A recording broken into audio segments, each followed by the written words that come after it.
अस्सलाम वालेकुम, welcome back to my channel. आज हम जो नेक्स्ट टॉपिक देख रहे हैं हमारे पास है Wigner Seitz cell. Wigner Seitz cell solid state physics में क्रिस्टल लैटिस को आप डिस्कस कर रहे हैं। सबसे पहले देखते हैं वेगनर सीड सेल होता क्या है।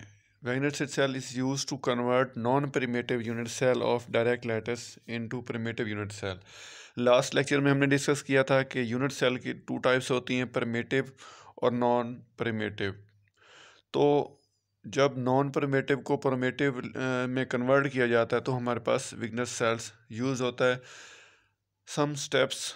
कुछ स्टेप्स यूज्ड किए जाते हैं to create wigs in Wigner Seitz cell को।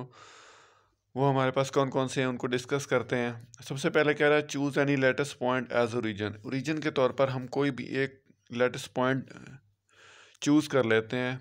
Then connect nearest lattice point with origin through lines. एक लाइन जो है हम ड्रा कर लेते हैं इस तरह से और उसको हम कनेक्ट कर देते हैं।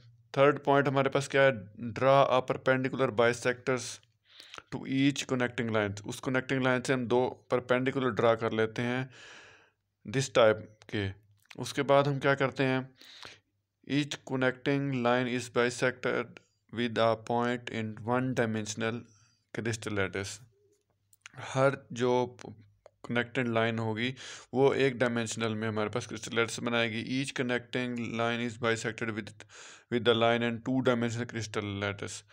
अब जो लाइन होगी यहाँ पर पॉइंट एक वन डायमेंशनल में होगा, लाइन जो होगी वो टू डायमेंशनल में होगी, और each connecting line is bisected with the plane में हमारे पास थ्री डायमेंशनल क्रिस्टल लैटिस में हमारे पास विड्स रेगुलर सेल बनेगा।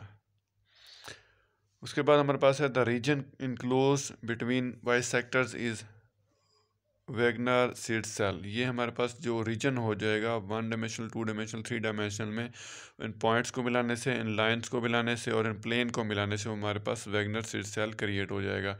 Wegener Seitz cell is a special primitive cell होगा। अब हमने प्रिमिटिव सेल क्यों कहा, क्योंकि नॉन प्रिमिटिव को प्रिमिटिव बना रहे हैं, तो इसलिए अब वेगनर सेल जो होगा वो स्पेशल किस्म का प्रिमिटिव सेल बन जाएगा। Wigner Seitz cell is a unique cell, ये एक यूनिक सेल भी है। उसके बाद वो कह रहा है Wigner Seitz cell of one dimensional crystal. अब बारी बारी डिस्कस करते हैं कि one dimensional crystal, two dimensional crystal और थ्री डायमेंशनल क्रिस्टल लैटिस किस तरह से हमारे पास प्रोड्यूस हो रहे हैं। सबसे पहले वन डायमेंशनल क्रिस्टल को डिस्कस कर लेते हैं। The region of space about the lattice point that is closer to that particular point to any other lattice point is Wigner Seitz cell one dimensional crystal lattice. यानी कि हमारे पास one dimensional crystal lattice जो कि P point जो है nearest point इस तरफ से भी और इस तरफ से भी, तो हमारे पास पी पॉइंट पर ये Wigner Seitz cell one dimensional में होगा। इसी तरह टू डायमेंशनल में हम the smallest area in the shape of square, कि इसी हम दो लाइनों को आपस में मिला देते हैं, ऊपर से भी और नीचे से भी एक स्क्वायर शेप जो एरिया बन जाएगा। Perpendicular bisectors connecting line is called Wigner Seitz cell two dimensional. वो टू डायमेंशनल में हमारे पास होगा, जैसे कि डायग्राम में हम देख सकते हैं कि पी के अलोंग हमने जो स्क्वायर बनाया है वो स्क्वायर शेप जो है वो two dimensional crystal lattice Wigner cells बना रही है। उसके बाद है the smallest area in the shade, यानी कि जो एरिया होगा उस स्क्वायर का of hexagon enclosed by perpendicular bisectors of connecting lines, तो वो क्या होगा, Wigner cell two dimensional crystal. यानी इस तरह से हम इसको भी डिनोट कर सकते हैं। थर्ड जो हमारे पास है उसको दोबारा देख लेते हैं। कह रहा है Wigner Seitz cell in three dimensional crystal of three dimensional crystal.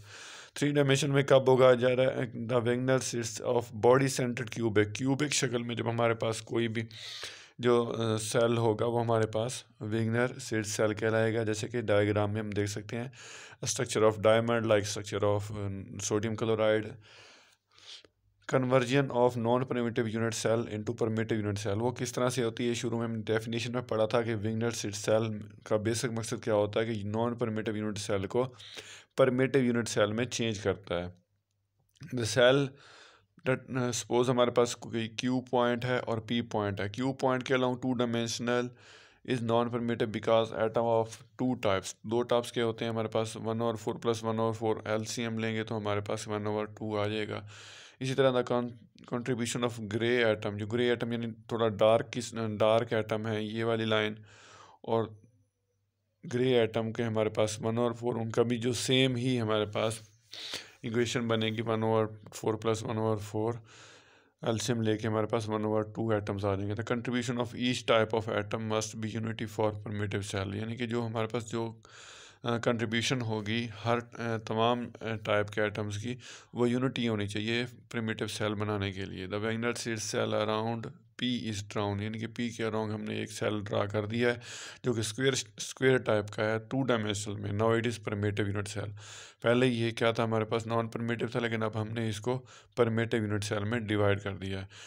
और ये परमिटिव नॉन परमिटिव मैंने लास्ट लेक्चर में डिस्कस कर लिया था इसको, कि यूनिट सेल की 2 टाइप्स होती हैं हमारे पास, परमिटिव और नॉन परमिटिव, और उनकी जो है प्रॉपर्टीज़ में हमारे पास क्या आता था कि सिंगल सेल जो है वो जो है परमिटिव एग्जिस्ट नहीं करता। तो ये परमिटिव अब सिंगल सेल में एग्जिस्ट कर रहा है, जब नॉन परमिटिव को परमिटिव बनाया है through Wigner Seitz cell method से। आई होप आपको क्लियर हो चुका होगा।